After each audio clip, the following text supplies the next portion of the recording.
So there are a few very common and still ginormous mistakes you could make when you have a fearful dog and you want your fearful dog to become confident and a sovereign companion. Mistake number one, and this is really, all of them are huge, but this one is what almost everybody does who rescues a dog. The expectations are way too high. Not every dog can become a normal dog. It really depends on how deeply rooted the fear is, how long the dog has been afraid, what the dog's afraid of. Like, if this is a generalized fear and your dog is practically afraid of everything, it might be hard to become a normal dog. If your dog is just afraid of other dogs, it's a lot easier. And it always also depends on your dog's personality. Is your dog a brave character? So does your dog want to overcome the fears? Or is your dog not brave at all and would just do nothing until the scary thing is over? That makes a huge difference. Like little Kalumi, she is a very brave soul. She wants to overcome things. She wants to do things together. Sammy is not. So working on fears is a lot easier with her than it is with him. For him, the motivation has to be a lot higher to even participate in training. She just wants to participate because she thinks it's fun, right? So always check your goals. Always do a reality check. Is it realistic to get where you want to go with your dog?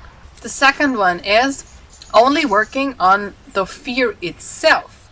So this is what we see when, for example, a dog is afraid of people, and the only thing that is trained all the time, every day, and in an incredible length is being around other people. But what gets forgotten is a holistic approach.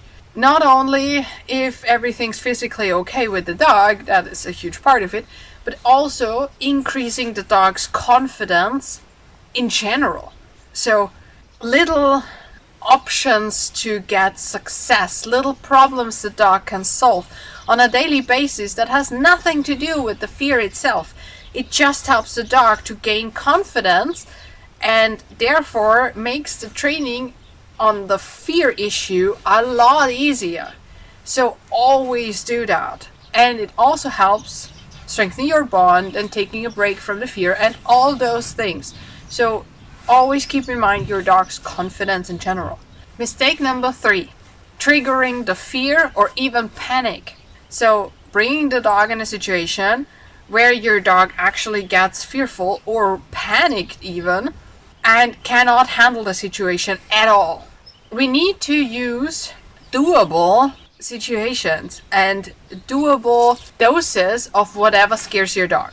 So your dog has to be able to handle whatever you present to him, otherwise your dog cannot learn to really cope with the situation. And the fourth mistake kind of comes from the same direction, and that is keeping your dog in a scary situation and not giving him any choices or any control over it.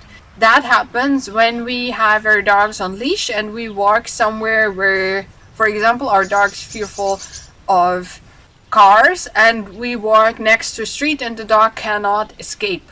The dog cannot choose to walk somewhere else or take more distance or whatever. Your dog's stuck. And if your dog has no control over the situation, no control over him or herself, and really no choices, working on the fear is almost impossible. Your dog can only shut down. So always present your dog with choices and with options, and teach your dog beforehand how he or she can actually make these choices, right? Some dogs have to learn that first. Number 5 is being strict when you teach your dog household rules or structures you think will help him. When you are being strict, what happens most of the time is that you are actually scary for your dog. And this is again something that diminishes or decreases the dog's confidence. And what we need is a confident dog. So if you want to establish rules, or if you want to implement structures that are supposed to help your dog in day-to-day life and to cope with your lifestyle, do it in a friendly way. Do it in a motivating way. Do it in a way that your dog actually wants to participate. That way, it will be a lot easier for your dog to understand. It will be a lot more fun to train, and it will boost your dog's confidence and his trust in you and your relationship, which is again awesome for every future training step. And then what is a little bit a part of that, but sometimes comes alone, is not giving the dog social support.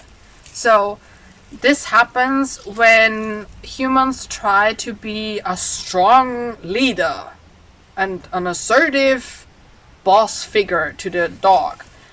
And what often happens is that they try to be assertive and strong and walk with confidence, and they do not pay any attention to the dog, and the dog does not get any support. So you need to support your dog emotionally. You need to show social support. Be there for your dog. Try everything that you can to help your dog cope with the situation. It doesn't matter how stupid it might look or you think it looks. The most important thing is that your dog can trust you and your dog can learn how to deal with situations that are scary, because they will always be out there, right? And if you want to know how you can help your dog with sounds and other scary things, watch this video.